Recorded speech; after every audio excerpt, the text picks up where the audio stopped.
আসসালামু আলাইকুম ওয়া রাহমাতুল্লাহি ওয়া বারাকাতুহু। নাহমাদুহু ওয়া নুসাল্লি আলা রাসূলিহিল কারীম, আম্মা বা'দ। দূরের কাছের দেশের প্রবাসের যারা যেখান থেকে এই মুহূর্তে আমাদের রমাদানের বিশেষ পর্ব দেখছেন, আপনাদেরকে অসংখ্য ধন্যবাদ।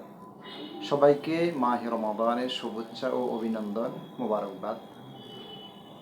আল্লাহ তাআলা আমাদেরকে জীবনে আরও একটি বার মাহে রমাদান দান করেছেন। এই মাহে রমাদানের এত গুরুত্ব এবং ফজিলত কেন? এই মাসের এত মর্যাদা কেন? এই মাসটাকে মর্যাদাপূর্ণ করেছে পবিত্র কুরআন। কারণ আল্লাহ তাআলা কুরআনুল কারীমে ইরশাদ করেছেন যে শাহরু রমাদান আল্লাযী উনজিলা ফীহিল কুরআন, আমি রমাদান মাসে পবিত্র কুরআনকে অবতীর্ণ করেছি। এই জন্যে এই মাসের এত মর্যাদা আর এত ফজিলত। তো এই রমাদানের হক কিভাবে আদায় হবে? এই রমাদানটা আল্লাহ তাআলা আমাদেরকে কেন দিয়েছে? দেখুন, আল্লাহ তাআলা আমাদেরকে 12টি মাস দিয়েছেন। এই 12টি মাসের ভিতরে রমাদানের গুরুত্ব সবচেয়ে বেশি। সেটা কোরআনের কারণে। অর্থাৎ কোরআন যেই মাসে নাজিল হয়েছে সেটা হয়ে গেছে সর্বশ্রেষ্ঠ মাস। আর যেই রাতে কোরআন নাজিল হয়েছে সেই রাতটা হয়ে গেছে লাইলাতুল কদর। অর্থাৎ কোরআন যার সাথেই মিলে, সেটা মাসের সাথে হোক আর দিনের সাথে হোক, তার মর্যাদা বৃদ্ধি হতে থাকে।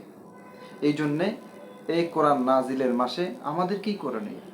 কোরআন নাজিলের মাসে আল্লাহ তাআলা আমাদের জন্য এই মহাগ্রন্থ আল কোরআন নাজিল করেছেন।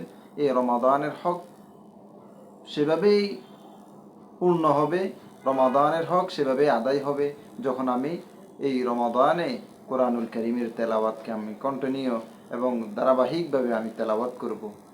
যদি এই রমাদান পেয়েও আমি জীবনে এই রমাদান পেয়েও যদি আমি এক খতম কোরআন, 30 পারা কোরআন যদি আমার শেষ না হয়, তাহলে রমাদানের হক আমার দ্বারা আদায় হবে না।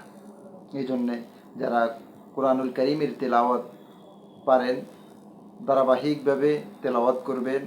কমপক্ষে একবার পুরা কোরআন মাজিদ খতম করা, বেশি হলে তো আরও ভালো।